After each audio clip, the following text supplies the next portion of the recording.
ओम सर्वधर्मस्थापकस्त्वं सर्वधर्मस्वरूपका आचार्याणां महाचार्यो रामकृष्णाय ते नमः. We are studying this appendix of Sri Ramakrishna, the Great Master, second, as the spiritual teacher, second part, and that is after the divinity of Sri Ramakrishna has been nicely described. After that, this appendix is there. And this is an essay read out by Swami Saradananda on the 72nd birthday of Sri Ramakrishna. Now, by this mention of this chronology, we understand that Thakur has already become well known as a god or avatar, or what they call these days, God man. So, he is already known as God man. And so, people become devout. That means almost today's situation. Because during Thakur's lifetime, the situation was different. But now, like present lifetime, that is why this mention of the 72 years is important. Those who know Thakur, they know as avatar or Siddha Purush. So, in that condition, we must study Thakur as man. And yesterday I told you that when an incarnation comes, 2-3 things simultaneously brings to our mind. Being God himself, he becomes our Ishta. And being the universal teacher, he becomes our ideal guru. And he is ideal man. That is why he has become avatar. He is ideal man. And as a part of ideal man, ideal sadhak, that we shall see in sadhak bhav. But ideal man. So, ideal man we must study. Because we cannot jump to become God like it.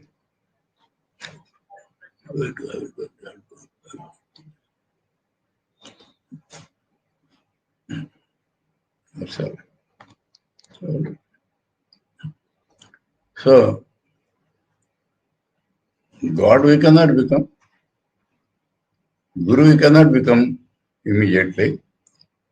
But we can follow Thakur as his human traits. And so, that is being studied, important to study. And we also saw yesterday that in Rama that is prominent, in Krishna the teachership is prominent, and Thakur is Rama and Krishna both. So, he is Guru, he is God, and he is man also. That ideal man we have to study.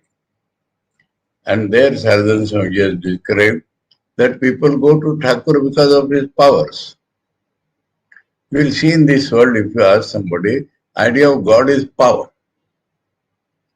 That is because of some selfishness. But God means in the Vishishta language, you know what Ramanuja calls God? Ananta Kalyana Gunadhar, Nikhila Kalyana Guna Sampada. Swamiji had joked in one place that Asuras run away from God, seeing his long names. So, Kalyana Guna, that means the beneficial qualities, infinite in him. So that beneficial qualities, some should come to us also. That is the main thing to study. And first point he took was Thakur's childlike nature. And he says that people think that because of a childlike nature we are attracted to him. But that is not true. Childlike nature is the face. And within that we see adamantine idealistic man. So he has quoted that shloka, Bhavani, about Ramchandra, Bhavabhutis, Vajradapi Kathara. Now, we found this reference in the Brihadaranyaka Upanishad. When knowledge is absorbed in man's personality, he gets Balya Bhav. And this Balya Bhav this word is derived both from Balak Bhav and for Bala Bhav. And in two places the interpretation is true. So that means it is a common thing. And we saw the example in Thakur himself, Holy Mother, Brahman Swamiji. So, Balya there means egolessness, and Bala means they will not fall to any temptation. That is the Bala. So that is the Saradananda Swamiji says, adamantine ideal man. But due to that there is no ego. Combined with that, or other part of that, is egolessness. So this combination, Saradananda Swamiji says, we never imagined can exist in a man. But we saw in Thakur. And that is a quality we have to study and analyze and find out how much we can get it. So now, he says, we read immediately after that shloka. The childlike nature,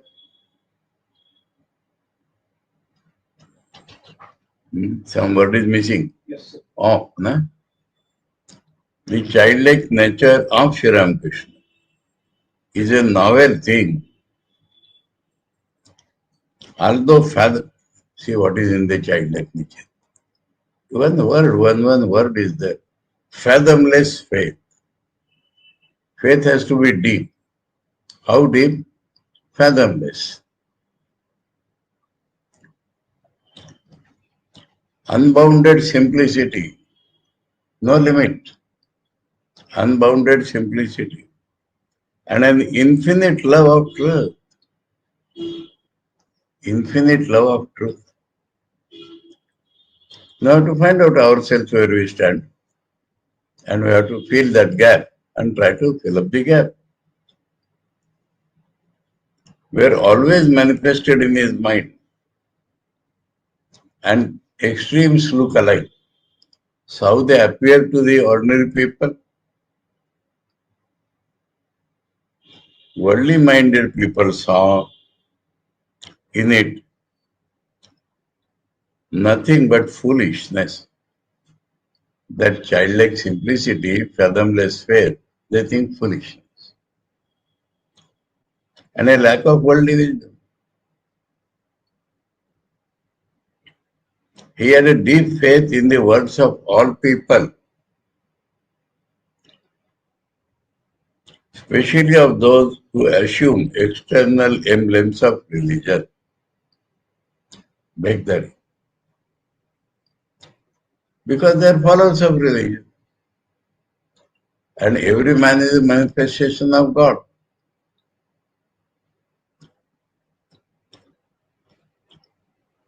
Let me discuss this point a little. My Guruji's incident, I am telling. If you start telling him something, reporting him something, he would ask you 1,000 cross questions to the extent that you will become vexed. And when Swami asked him, don't you believe me? He said, because I believe you, I am asking you. Understood? Suppose he is telling something, he is not bringing external witnesses to find that thing. I believe you, so I am asking you. Then, after he left, I entered and asked, you tell me if you believe or not. He said, how can I disbelieve? Because each man is potentially divine. But how can I believe? I see the mind works through Maya. So this is philosophy in actual life.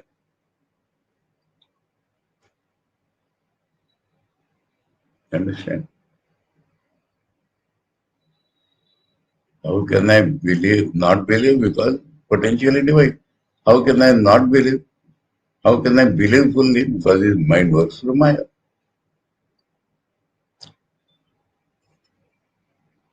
Anyway, so one side is being described.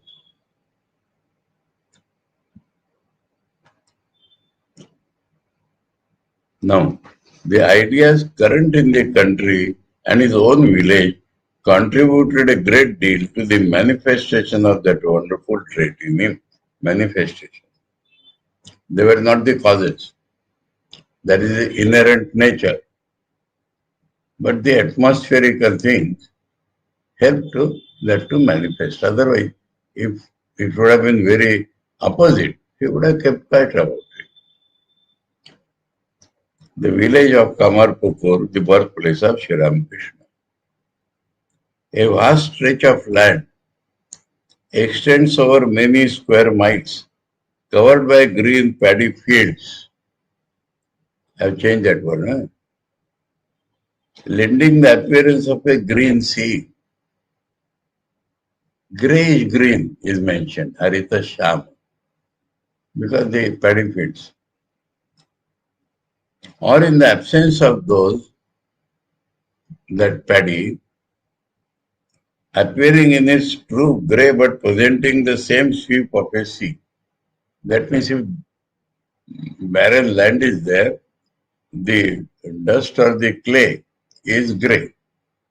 So vast stretches like sea. You understand the meaning? There are no hills or hillocks in between in that part of the country. So plain sea, either green sea or greyish sea.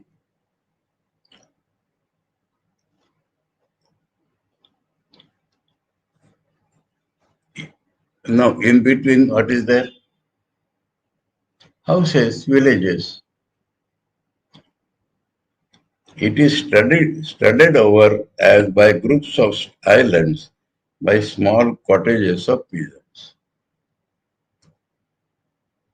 That is the appearance. See, in that some island.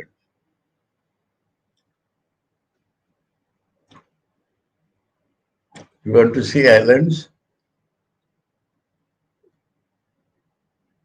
without sea? Brahmaputra river. There are islands within that river.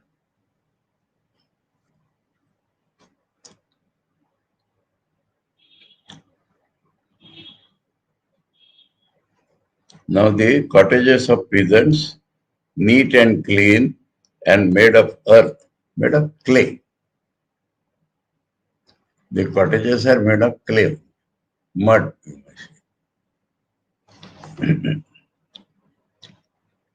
Under the shade of clusters of bamboos and trees like the banyan, date, mango, people, etc. That is how it appears. Vast land, in between some trees, and in those trees some cottages. And these are the trees, clusters of bamboo. Banyan, kalagach. No. Banyan is Vatavruksha, not Kalag.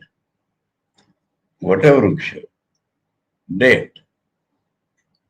Date is Khajur. Tall trees. Mango, people, etc. Here and there are deep, big tanks of blue waters, like the Haldar Pukur. Within that fields, there are some tanks, big tanks. Haldar Pukur, surrounded by rows of tall palm trees, covered with deeper blue leaves and abounding in rosy lotuses with the humming bees around them. Lotuses are rosy there. A few small but famous temples of stone or brick are there where deities like old Shiva are installed. Old Shiva means they call that Shiva as Buddha, old in age, are installed. Yonder lie the ruins of the fort of Mandaran. Closer on the outskirts lie the ancient crematoria with the bones of the village.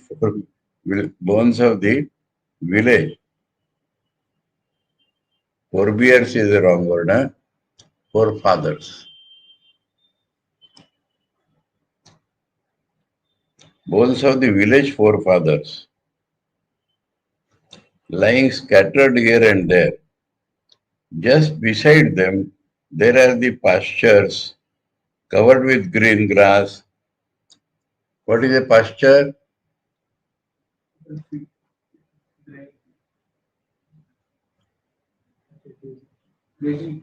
Grazing. If the land is fertile, then fields. It is barren, then plain. But in between, that is the pasture, where cattle can go and feed. Then are the pastures covered with green grass. Further still are the dense mango grove and the noted meandering streamlet. Meandering means going a zigzag way, as it's like, not straight line. And the ever crowded long public road from Bardwan to Puri, ever crowded, which encircles more than half of the village. There, you see, village. The road comes like that, covers almost half, and then this is Kamarpuku, the birthplace of Sri Ramakrishna. So this has helped his behavior like a small child. The wonderful behavior of the boy Ramakrishna. Now this is the physical nature. Now the atmosphere, ambience. The Vaishnava religion founded by Sri Chaitanya and his disciples is prevalent there. The peasants sing the songs composed by the Vaishnava poets while working in the evening when the day's work is done. That was a very common sight in those days. These days, TVs and after the work is over, the farmers will gather together and sing songs and like that.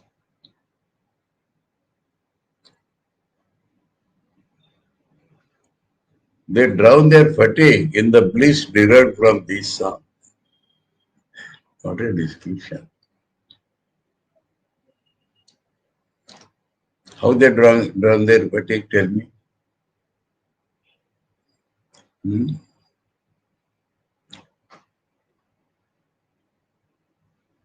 You see, the song has a soothing effect itself. But these devotional songs lift the mind. And there they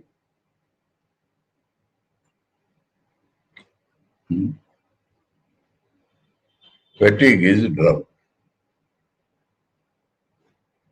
Because the mind is lifted. So the fatigue goes. For such faith and religion as of this village, situated far away from the rough waves of competitive struggle for existence, now it has reached every nook and corner. A boy's heart is a very favorable field. But the childlike behavior of the boy Ramakrishna was regarded as wonderful in this respect too. That is this but.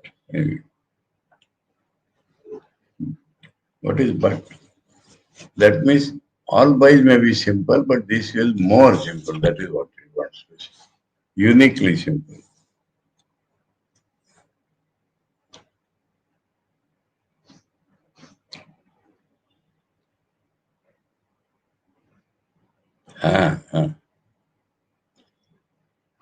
Take it.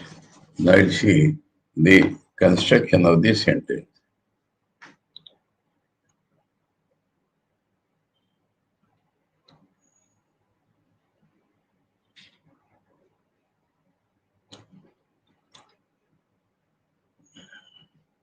Instead of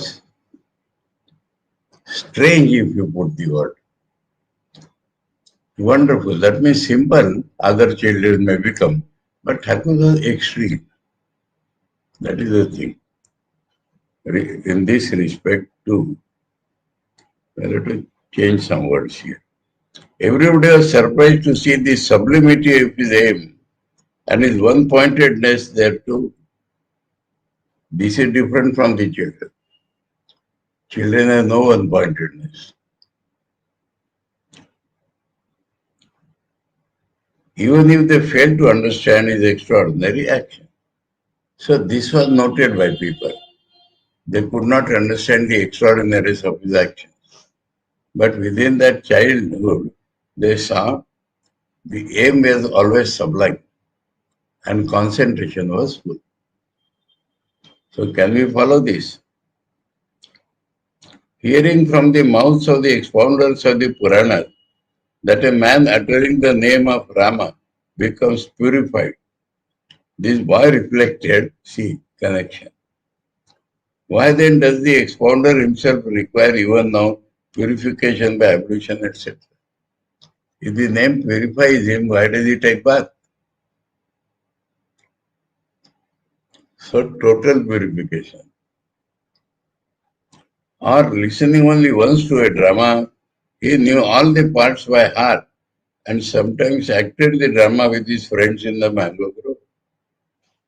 So small children, but the absorbing power of good things was infinite.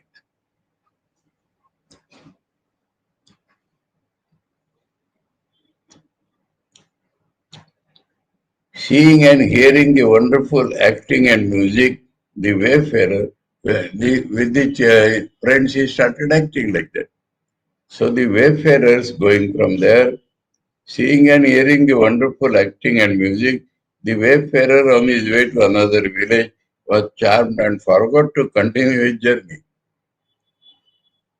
The boy's cleverness, no, whether he was intelligent,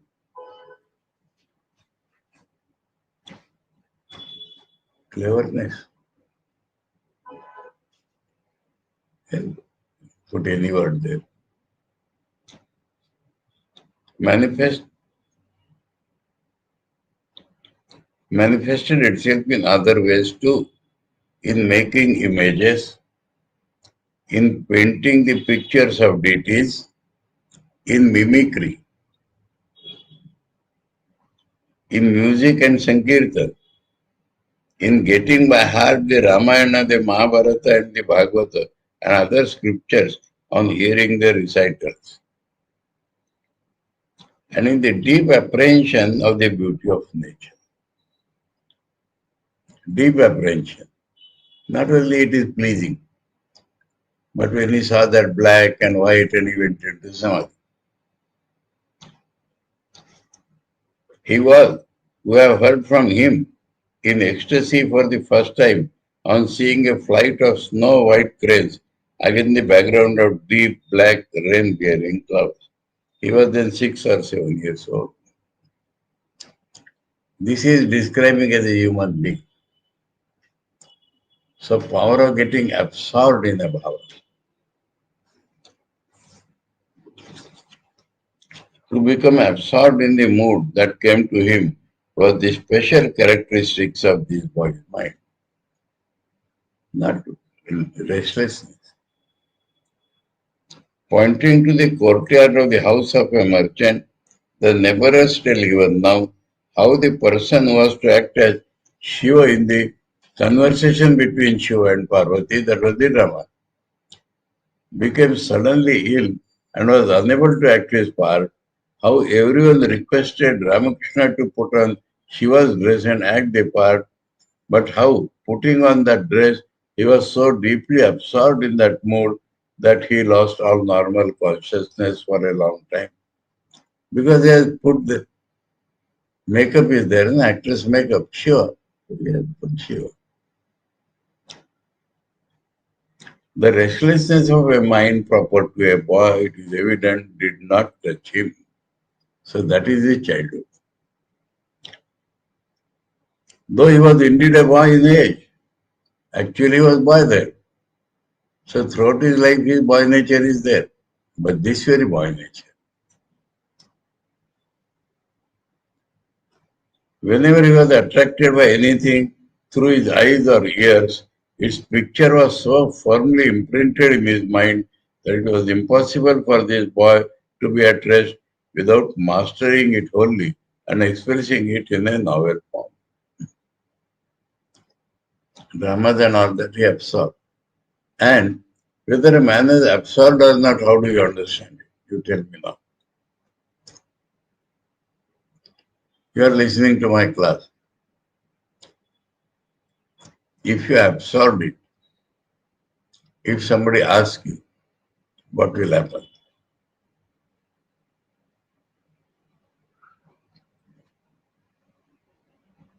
Hmm?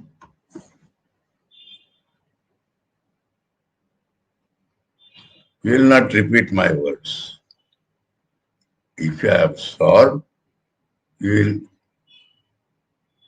talk what you have. In your own way, the absorption will come. This is the real test of absorption. Repetition is like tape recorder. It has not gone inside. His search for truth. Now the love for truth is there. Coming in contact with the external world, his senses developed quickly and had not to depend on books and pictures. So his senses developed, not by literary study. The radical principle of his life was this, namely, I will understand truth, but only after having subjected it to close scrutiny. So this is not an ordinary theater. If it stands the test, I will reduce it to practice. First, something appears as true. Analyze, find out whether it is true or not. First thing. And if it's true, make it your life. These are the human qualities of Sri Ramakrishna.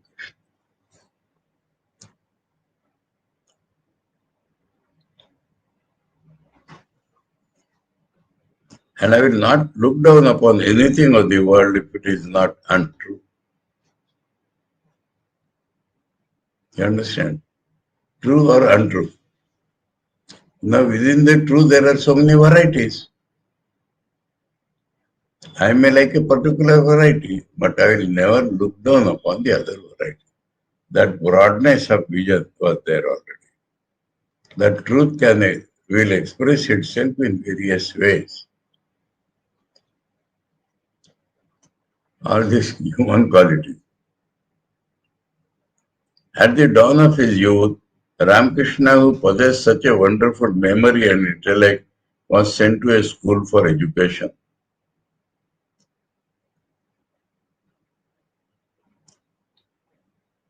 Dawn of a school, youth, as a child only he goes to school.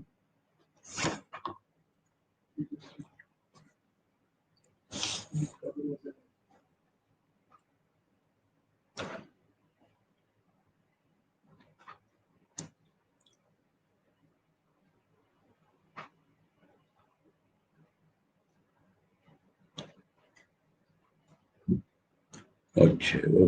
Dawn. Dawn means he's growing, adolescent or something. So,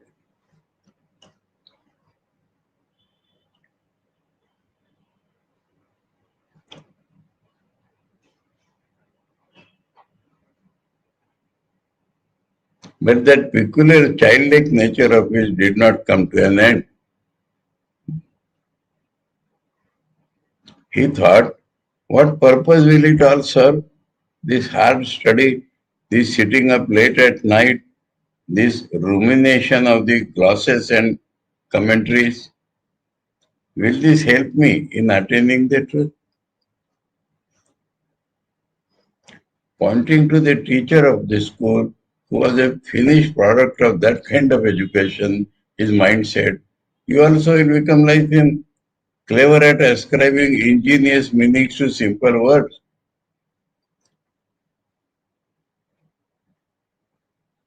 You also, that is so, and you have to put there. You also will manage some of your worldly affairs like him, with some money, received as farewell presents earned by flattering the rich. And you also will read the truths recorded in the scriptures and teach them to others. But like an ass carrying sandalwood, will not be able to realize them in life. You know, yatha kara chandana bharavahi. The ass never understand the value of chanda. He understand only the weight. So like that, those who deal in the words and explanation, they do not understand the inner meaning of this. Now the child was different.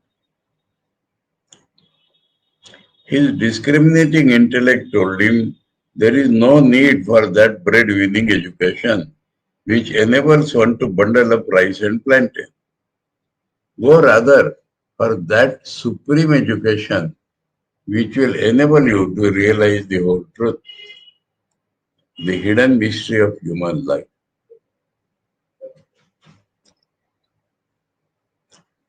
Ramakrishna gave up going to school and applied his mind to the worship of the blissful image of the Devi. Where was peace even in that? Two different causes. Huh? He left that and wanted to worship images. But there was no peace there. Why? His mind said, is it true that she is the universal mother, the embodiment of bliss, or but a stone image? Search for truth. Only faith will not do here. Is it true that she accepts leaves, flowers, fruits, roots, etc., offered to her with devotion? You take a parallel example, contrast. Dayananda, the founder of Arya Samaj, found that some fruit was stolen by a rat. No. And he finished his no belief in image worship from that day. Thakur wants to know whether he accepts that or not.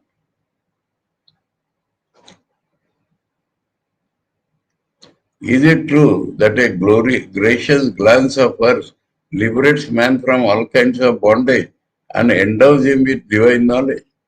This we hear in the Sutra. The Sutras are not just flattery, they should have the meaning. Or is it a superstition of the human mind, augmented by fond imagination and tradition of ages, that has produced this unreal shadowy figure? People are just superfluously thinking like that. So the faith comes. And has man thus been deceiving himself from time immemorial?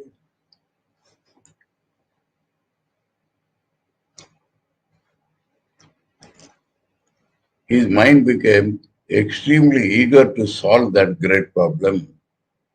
And side by side, the sprout of intense detachment grew slowly and imperceptibly in that simple mind. So that is the only value in life. Others have nothing to do with our life. So simultaneously, Vairagya is coming. As a man grows, this is what should come.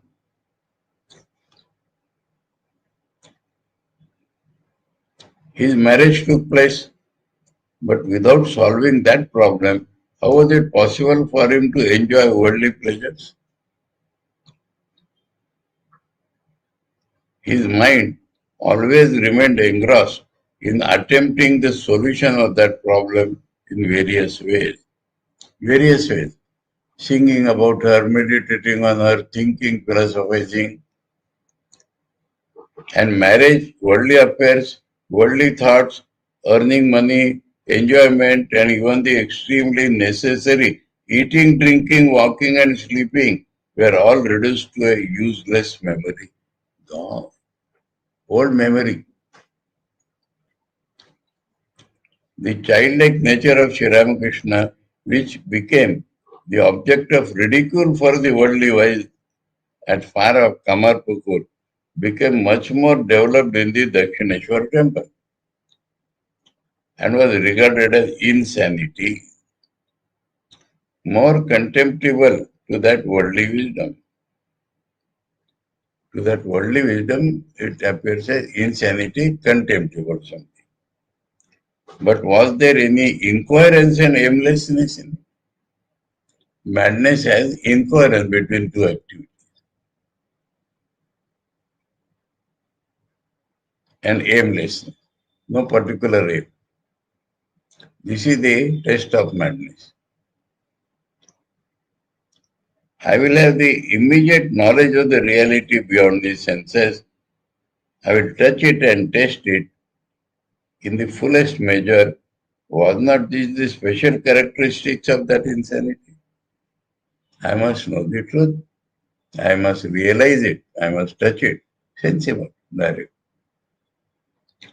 That adamantine determination of the mind, that unconquerable perseverance, that crystal clear sincerity, and that one-pointedness of purpose, which produced a novel beauty in the boy Ramakrishna at Kamarpukur, now constituted the insanity of Ramakrishna. What an unprecedented year.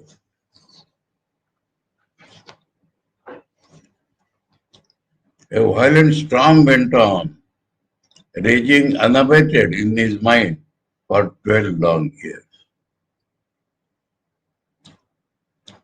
Tossed violently by the waves of doubt and disbelief that is present. The life's tiny boat of Sri Ramakrishna was perilously near sinking.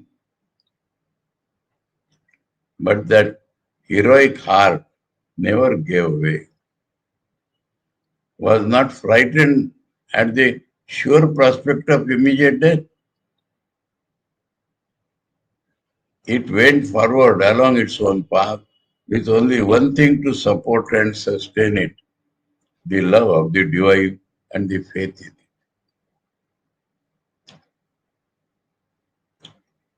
The clamor in the world produced by lust and gold, and what people call good and bad, merit and demerit, vice and virtue, were all left far below. and the mighty waves of bhava took him up above the petty squabbles of a humdrum life. The extraordinary surge of endless emotions and the practice of severe penances shattered Sri Ramakrishna's strong body and mind, but gave them new forms and new beauties. It was thus, that means what we call inertia is not there at all. I will not change. So completely changed. It was thus that the fully developed instrument for containing and imparting great truths and the Mahabhav, the supreme love of God, were made ready. That is how it developed.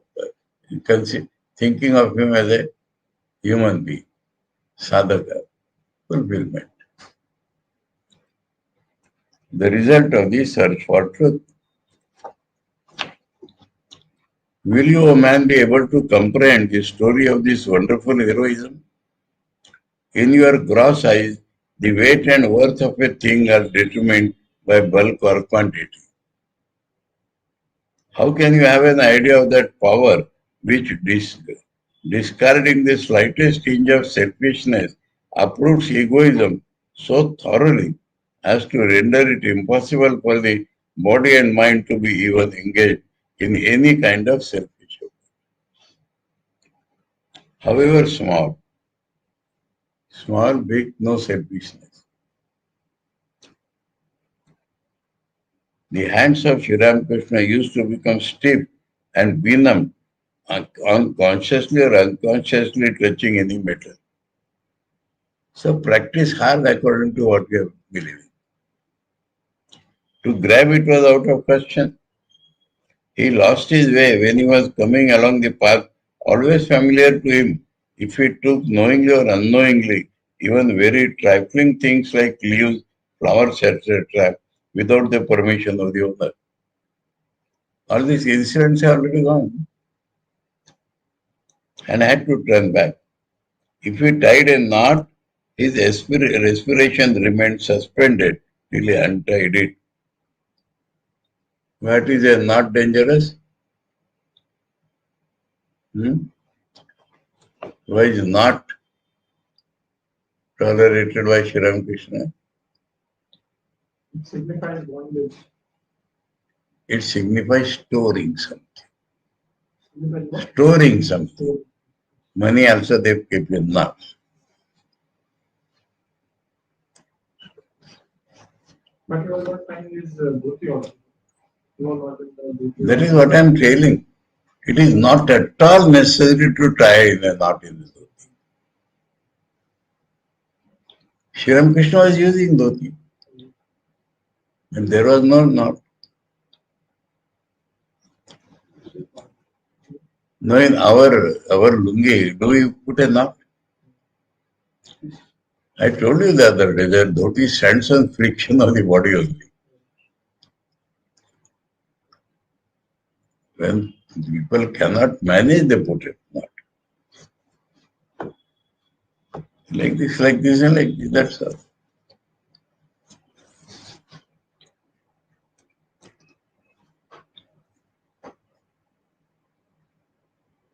If he tied a knot, his respiration remained suspended till he untied it, and the outgoing breath would not come out in spite of much effort. Outgoing breath he mentioned because Bengali is nishwas. Breath does not function. His organ of generation would shrink like the limbs of a tortoise instantaneously if his body was touched by any lewd woman. Lewd woman. Because their touch makes man prone to that act. In his case, goes back. Where will human eyes, accustomed to looking to self-interest only from birth, have the vision of those purest mental states whose manifestation these physical changes were? Physical changes, actually inside mind you see. Can even our wildest flight of imagination enter into the purest realm of those ideas? We have learned from our birth how to hide our impure ideas within and show ourselves off as purity itself. How many of us will entertain a scruple in concealing truth if we can become rich or famous by deceit? Take again courage. Although we may not be bold enough to give 10 blows for one, or to run up towards and seize a cannon vomiting fire, and to give up our life for the fulfillment of our own interest, we appreciate. You may not be able to do that, but we appreciate only this type of courage. We appreciate and feel proud to hear of such deeds. But can we appreciate and feel the glory of that courage by whose prompting Sri Ramakrishna renounced the enjoyments of the earth and heaven and risked even his mind and body for the sake of a thing beyond the senses? Let the body go, not for country. Let the body go for truth.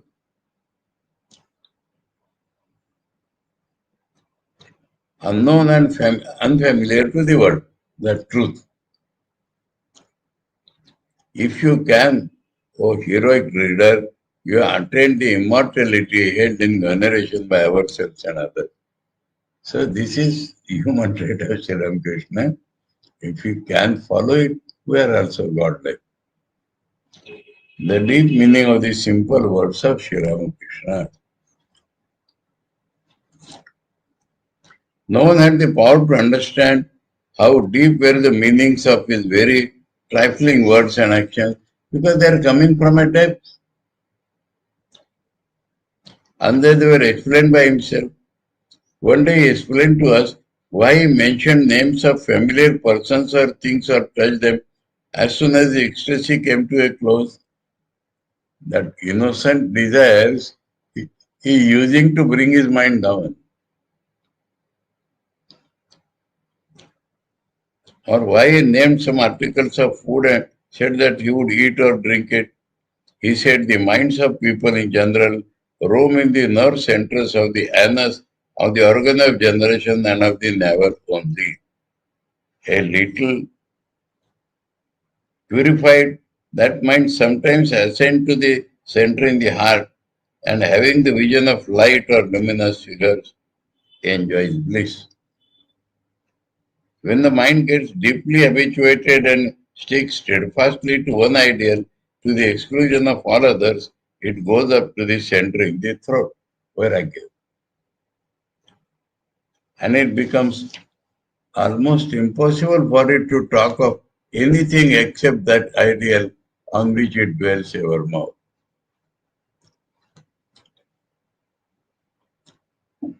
Even when the mind has ascended there, it may go down to the lower centers and altogether forget that devotedness. But if somehow or other, with the help of extremely exceptional one-pointedness, it can reach the center between the eyebrows, it goes into samadhi and enjoys a peace compared with which the enjoyment of the objects of senses in the lower centers seems to be contemptible. All fear of falling from there vanishes forever. There the light of the Supreme Self with a little wheeling is manifested to it. Although there remains just a little separation from it, a good knowledge of the non-dual Supreme Self is obtained as soon as the mind ascends there. The moment this center is crossed, the knowledge of difference and non-difference vanishes altogether. When there is nothing to them, non-difference also, I can say.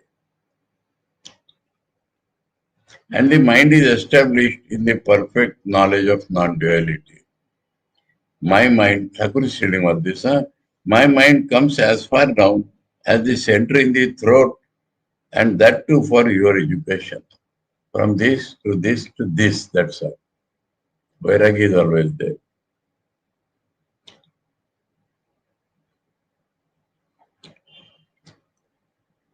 But it has somehow to be kept down by force even there. As it has remained for 6 months in the full knowledge of oneness, it has natural inclination in that direction. If the mind is not tied to trifling desires, I will do this, I will eat that, I will see this person, I'll go to that place and so on, it becomes very difficult to bring it down. This is again and again studied that within Nirvikalpa, there is little up and down, and there these desires can exist.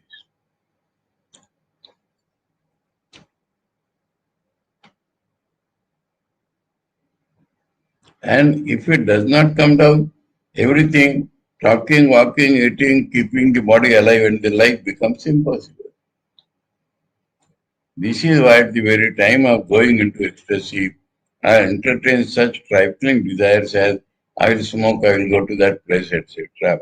But even then, the mind comes down that much only when those desires are mentioned again and again. That much only it comes down. The author of the Panchadashi says, a man does not like to change after attaining samadhi the circumstances or environments in which he was before attaining it. Why is mentioning that? So we saw Thakur after that. So the same state was already there before that.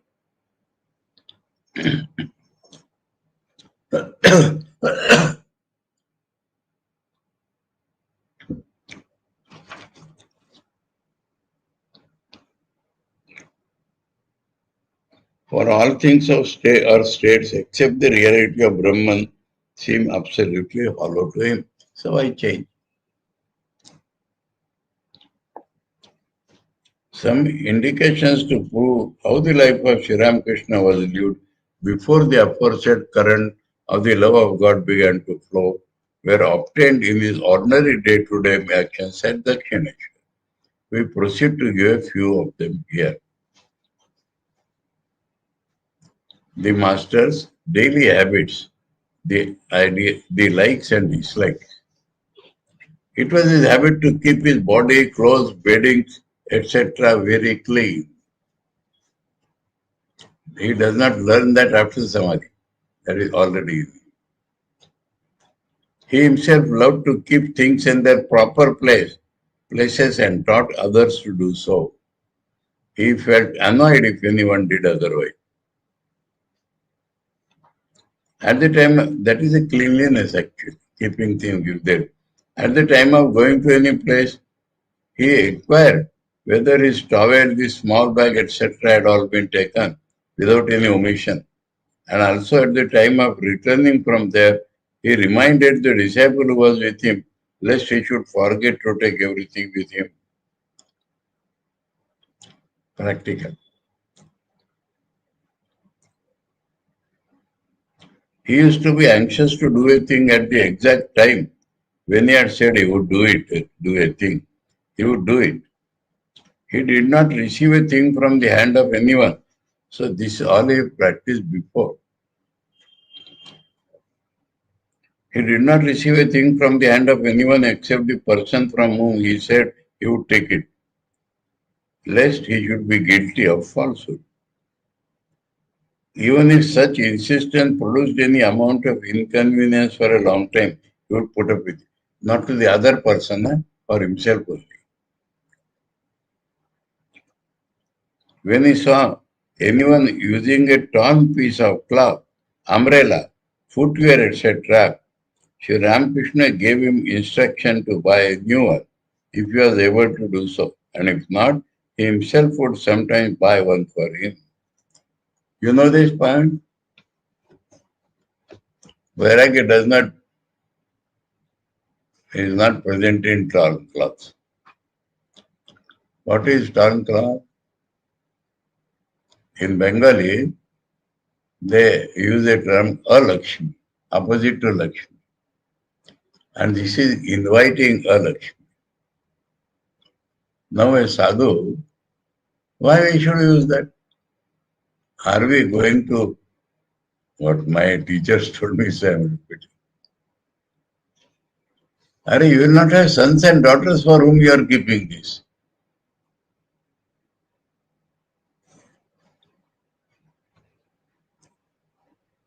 Two great examples I have seen.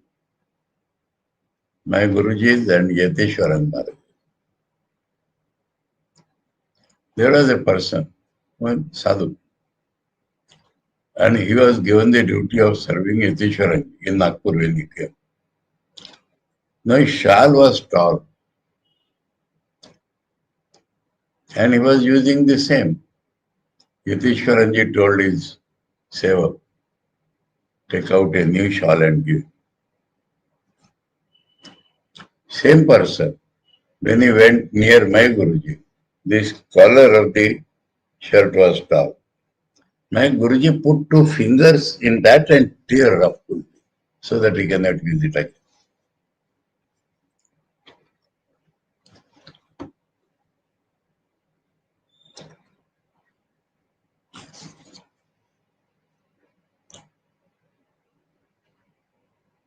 He used to say, fortune frowns at a man who uses such things and uses grace.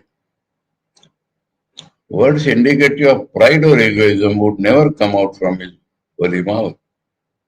When he had to speak of his own idea or opinion, he pointed at his own body and used the word, the idea of this place, the opinion of this place, and the like.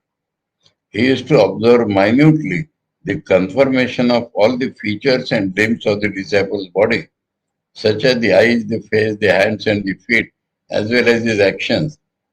His deportment, eating, drinking, walking, and sleeping, he could, by so doing, accurately ascertain the course of his mental faculty.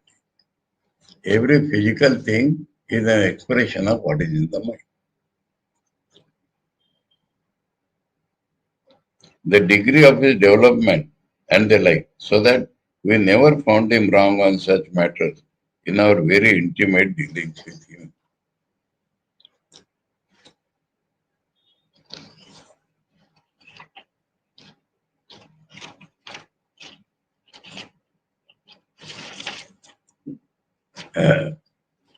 We will extend the class for 5 or 10 minutes.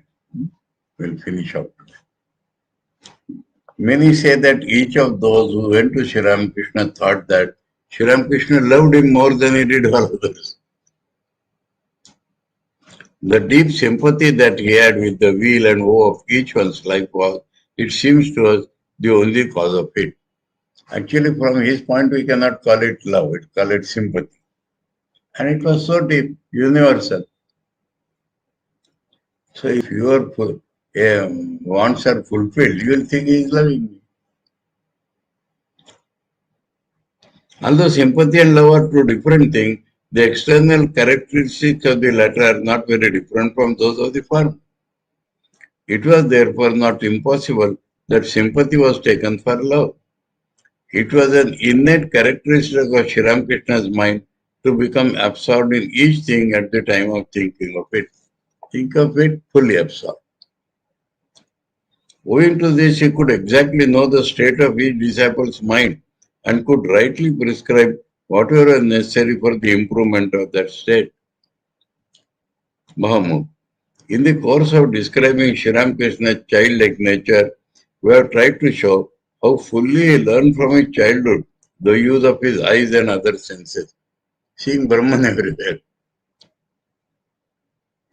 It was this education which stood him in good stead in molding human characters. He is molding human characters. He had a special eye on his disciples so that they might also learn the use of their senses regarding everything everywhere.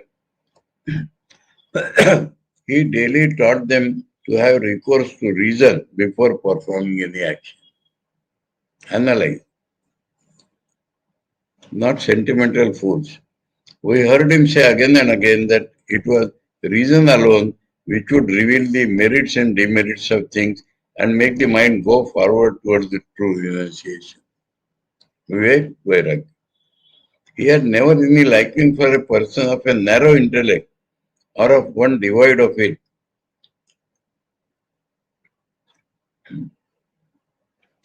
Narrow intellect or devoid of it? Devoid of reasoning. What is that divide of it? Gone. Our time sense does not help us.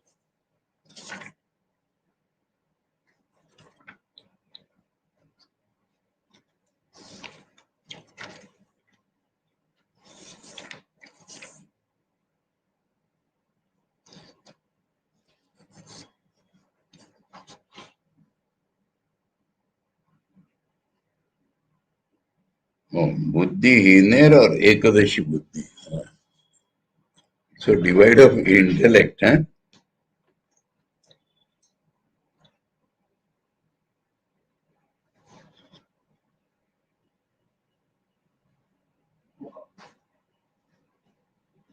Of a narrow intellect or of one divide of intellect. It means not that narrowness divide. Everyone heard him say, you should be a devotee, it is true, but why should you therefore be a fool? Or don't be one-sided. That is not the attitude of this place. The attitude of this place is, I will eat fish in different preparations, as soup, pungent, sour, and so on. God devoted in different ways. It was one-sided intellect that he called a dull and drab attitude. This you do not find anywhere else. How monotonous were his words of scolding to the disciple who could not feel delight in any but a particular aspect of the divine love. He used these words of scolding in such a way that the disciple had to hide his face for shame. It was undoubtedly under the impulse of this liberal universal idea that he became engaged in practicing all the modes of sadhana of all faiths and was able to discover the grand truth, as many faiths, as many paths. Human characteristics of broadness. How Sri Ramakrishna's preaching of religion took place and will take place in future. The flower blossomed. Mad to taste the honey, the bees from this country and abroad came flying from all quarters. The full-blown lotus in heart perfectly uncovered by the touch of the sun's rays was equally generous and did not spare in its store to make them fully contented. Give as much they want, give.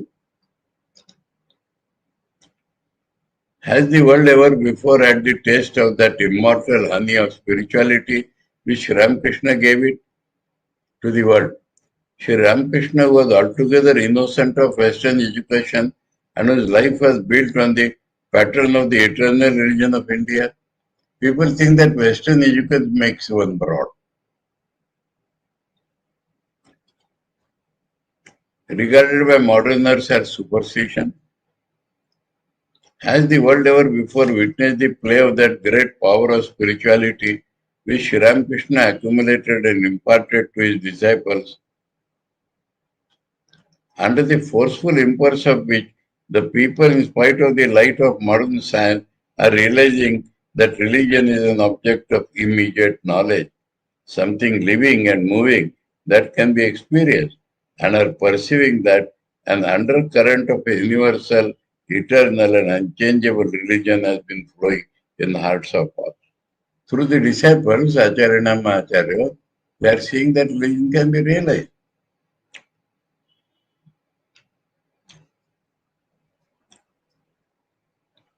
The different religions, in the heart of all the different religions, and is vivifying them all, vivifying all the religions, Sarva Dharma Stapakasya.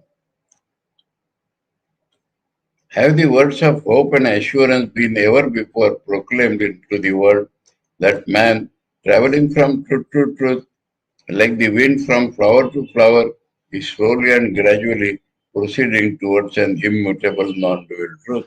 So all will do the same path. And will someday realize without fail that endless and boundless truth beyond mind and speech. Everybody will reach there someday. The one-sided attitude of the religious world, which the teachers of religion like Krishna, Buddha, Shankara, Ramanuja, Chaitanya and others of India, and Jesus, Muhammad and others of countries abroad could not remove. One-sidedness they could not remove. He has included every avatar there. Was completely destroyed in his own life by that illiterate Brahmin boy who succeeded in establishing a true harmony between the apparently contradictory doctrines of various religions, and thus achieved a grand impossible feat. Has anyone ever seen such a picture? Is it possible to ascertain the place of this God-man in the spiritual world? We dare not try. We can say this much, that the lifeless India has become much purified and awakened by the touch of his feet. Brahma Kundalini Thakur Jagiyachi, and people are interpreting in their own way. That it is destined to occupy a place of glory among the nations of the world, India. That hope and blessings will emanate from it to the world around, that it has raised man above gods. Gods have desires, the man, rishis don't have desires, and has made him worthy of being worshipped by them for the privilege of his investment with a human body. Human body is an investment. It should be used for this purpose. And that the world has witnessed in Swami Vivekananda only the beginning of the display of the wonderful power which has been awakened by Ramakrishna. Om Sarvadharma Sthapakasam Sarvadharma Swarupakah Acharyanam Mahacharyo Ramakrishna Te Namaha. Om Shanti Shanti Shanti. Hari Om Tat Sat. Sri Ramakrishna Arpanamastu.